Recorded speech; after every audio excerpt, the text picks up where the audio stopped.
आज हम लोग देखेंगे क्लास 10th का एक बहुत ही इम्पोर्टेंट टॉपिक अम्ल के बारे में, एसिड, है ना। अभी जो हम आप लोगों को बताने जा रहे हैं अम्ल, किसके बारे में? अम्ल के बारे में, एसिड। इसको अभी हम संक्षेप में पहले समझेंगे, उसके बाद खूब अच्छा से आपको इसे लिखा दिया जाएगा ताकि आप एग्जाम में जाकर के इसे अच्छा से लिख सके। देखिए, एसिड का जो उत्पत्ति हुआ है वो एक लैटिन भाषा के शब्द, लैटिन भाषा के शब्द एसिडस से हुई है, यानी कि अम्ल की उत्पत्ति। यह सेंटेंस आपका पूरा हो गया। हम बोल दिए थे, लिखे नहीं थे। अम्ल की उत्पत्ति जो है वो लैटिन भाषा का शब्द एसिडस, जो कि अम्ल को हम लोग क्या कहते हैं इंग्लिश में? एसिड एक वर्ड है जिसका उत्पत्ति, यानी कि जो ये वर्ड बना हुआ है वो लैटिन भाषा के एक शब्द एसिडस से बना हुआ है, जिसका अर्थ होता है खट्टा। जिसका अर्थ क्या होता है? खट्टा। जिसका अर्थ खट्टा होता है, खट्टा होता है। अब यदि इससे हमें क्या समझने को मिल रहा है, तो इससे हम ये समझ रहे हैं कि अम्ल को क्यों कहा जाता है कि अम्ल का स्वाद खट्टा होता है ना। क्योंकि ये एक ऐसा, इसका नाम पड़ा हुआ है एसिडस से, लैटिन भाषा के शब्द एसिडस से, और एसिडस का अर्थ ही होता है खट्टा। इसीलिए अम्ल का स्वाद जो क्या होता है? खट्टा होता है। इसीलिए उसका नाम जो एक्वस आप देखेंगे, जो विलियन आपके सामने रहता है, उसका एसिड नाम इसलिए पड़ा क्योंकि उसका स्वाद खट्टा होता है। और एसिड लैटिन भाषा का शब्द है जिसका अर्थ होता है खट्टा, इसलिए एसिड उसका नाम पड़ा हुआ है। और एसिड किसे कहेंगे? तो परीक्षा में पूछेगा अम्ल किसे कहते हैं, तो हम लोग लिखेंगे अम्ल वह पदार्थ है जो स्वाद में खट्टा होता है तथा जिसका पीएच मान 7 से कम होता है, ठीक है। और जो धातु के साथ अभिक्रिया करके क्या देता है? हाइड्रोजन गैस मुक्त करता है, लवण और हाइड्रोजन गैस मुक्त करता है ना। यानी कि अम्ल वह है जो स्वाद में क्या होता है? खट्टा। स्वाद में क्या होता है? खट्टा होता है। समझेंगे, अम्ल क्या होता है? स्वाद में खट्टा होता है। पहले इसको हम लोग शॉर्टकट में समझने की कोशिश करते हैं, फिर इसको खूब अच्छा से लिखेंगे। स्वाद क्या होता है? अम्ल का खट्टा होता है। अम्ल स्वाद में खट्टा होता है। उसका पीएच मान क्या होगा? पीएच क्या होता है? तो ये पावर ऑफ हाइड्रोजन होता है। इसे हम आगे पढ़ेंगे पीएच स्केल के बारे में, तो हम बताएंगे। पीएच मान क्या होगा? 7 से कम। 7 से कम। उसके बाद क्या होगा? इसका दूसरा गुण, तीसरा गुण, धातु प्लस अम्ल, यानी कि धातु को अम्ल से अभिक्रिया कराइए तो आपको क्या देगा? बराबर में लवण देगा और हाइड्रोजन गैस, है ना, मुक्त करेगा। हाइड्रोजन क्या करेगा? मुक्त करेगा। कौन? तो हमारा ये धातु के साथ अभिक्रिया कराने पर, धातु और अम्ल का अभिक्रिया कराएंगे तो लवण बनेगा और हाइड्रोजन गैस क्या करेगा? मुक्त करता है। साथ में इसका एक और पहचान क्या है? ये नीले लिटमस पेपर को लाल कर देता है ना। यानी कि अम्ल क्या करेगा? नीले लिटमस पेपर को लाल कर देता है। हम लोग समझ गए अम्ल क्या करेगा? तो अम्ल क्या करता है? स्वाद में खट्टा होता है। इसका पीएच मान 7 से कम होगा। उसके बाद ये धातु के साथ अभिक्रिया करके क्या करता है? तो धातु के साथ अभिक्रिया करके, रिएक्शन करके लवण और हाइड्रोजन गैस मुक्त करता है।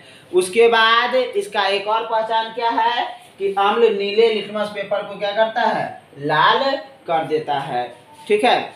और आगे यदि हम इसके बारे में समझने की कोशिश करें, इसमें कार्बन यदि मान लीजिए अम्ल है ना, अम्ल है कोई आपके पास, मान लीजिए HCl है, एक विलयन के रूप में आपके पास है, उसमें यदि कार्बन की मात्रा बढ़ा दिया जाए जब कभी भी अम्ल कोई अम्ल हो जिसमें कार्बन यदि ज़्यादा होता है तो वो कमजोर अम्ल हो जाता है। जैसे देखिए एसिटिक अम्ल CH3COOH, इसमें देखिए कार्बन यहाँ है, कार्बन यहाँ है, इसका मतलब ये कैसा अम्ल होगा? कमजोर अम्ल होगा। कैसा अम्ल होगा? कमजोर अम्ल होगा। ठीक है, हम अभी समझा रहे थे थोड़ा देर पहले आपको कि अम्ल क्या होता है, उसके बारे में पहले जानकारी लिए और उसको देखिए अच्छा से हम लिख दिए हैं। अम्ल, देखिए अम्ल किसे कहते हैं? तो अम्ल वह पदार्थ है जो स्वाद में खट्टा होता है एवं जिसका पीएच मान 7 से कम होता है तथा देखिए धातु से अभिक्रिया कर लवण और जल बनाता है। यानी कि अम्ल वह है जो स्वाद में खट्टा होगा। दूसरा बात, जिसका पीएच मान 7 से कम होगा, यानी कि देखिए पीएच स्केल में 1 से लेकर के 14 तक लिखा रहता है, 7 से नीचे रहेगा तभी वो अम्ल होगा। जिसका मान 7 से जितना कम रहता है वो अम्लीयता उसका उतना ज़्यादा रहता है। ठीक है, ये हम लोग जान करके रखेंगे, समझ करके रखेंगे। उसके बाद ये क्या करता है? नीले लिटमस पेपर को लाल कर देता है। कौन? अम्ल।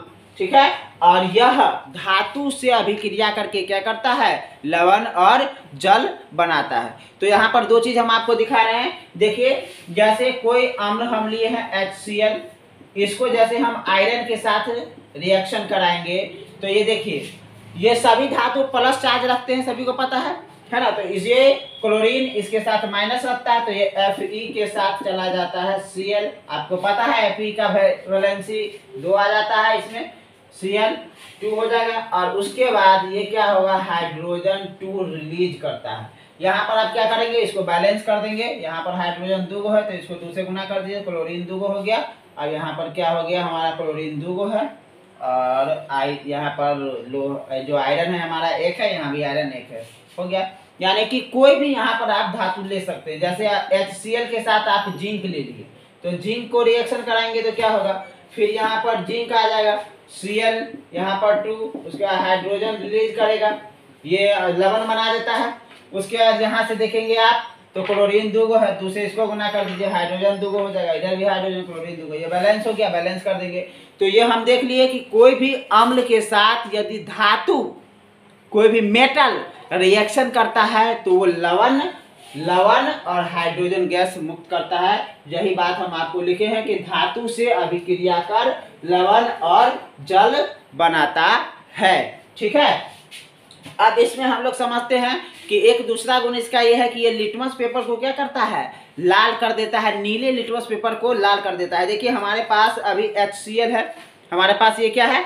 HCl। सबसे पहले अब अभी आप लोग जान लीजिए कि 4 गो जैसे अम्ल का नाम, अम्ल जो आपको कहेगा तो अम्ल क्या होगा? याद रखिएगा, अम्ल आर्हेनियस के अनुसार, अभी हम सिद्धांत बताएंगे जो 2-3 वैज्ञानिकों ने बताया था, आर्हेनियस के अनुसार है ना, लॉरी के अनुसार और लुईस के अनुसार, वो उन्होंने क्या बताया था उसके बारे में हम आपको समझाते हैं।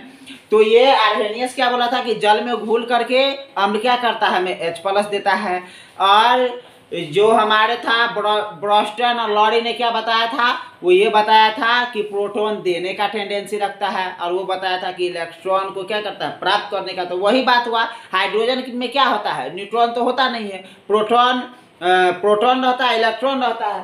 तो देखिए उसमें हाइड्रोजन में 1 रहता है, इसके पास क्या होगा? न्यूट्रॉन 1 में से 1 हो जाएगा तो 0 हो जाएगा भाई, उसका न्यूट्रॉन होता ही नहीं है। तो वो क्या देता है? हाइड्रोजन प्लस देगा ना, H+ ही देगा। तो आर्हेनियस वही बताया था कि हमें H+ देता है।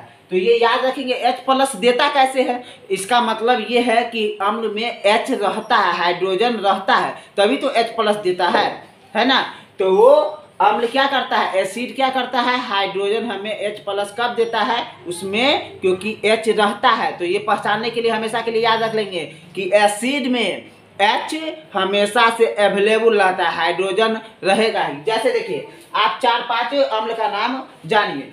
ठीक है, देखिए 4-5 अम्ल का नाम हम लिख दे रहे हैं। जैसे हो गया आपका HCl हाइड्रोक्लोरिक एसिड, फिर हो गया आपका जैसे H2SO4 है ना, उसके बाद जैसे हो गया HNO3 नाइट्रिक अम्ल, उसके बाद आप एसिटिक एसिड भी लिख सकते हैं, CH3COOH। तो ये सब क्या है, आपका अम्ल हो गया, है ना।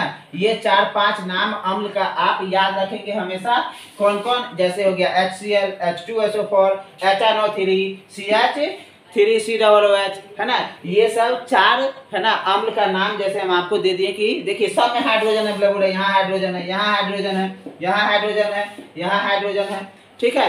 हाइड्रोजन है ही अवेलेबल, है ना। और बिना ऑक्सीजन वाला, जिसमें ऑक्सीजन रहता है और हाइड्रोजन रहता है, उस अम्ल को क्या कहेंगे। जिसमें सिर्फ हाइड्रोजन रहता है उस अम्ल को क्या कहेंगे। तो अम्ल के प्रकार में हम अभी आगे आपको हम बताते हैं, ठीक है।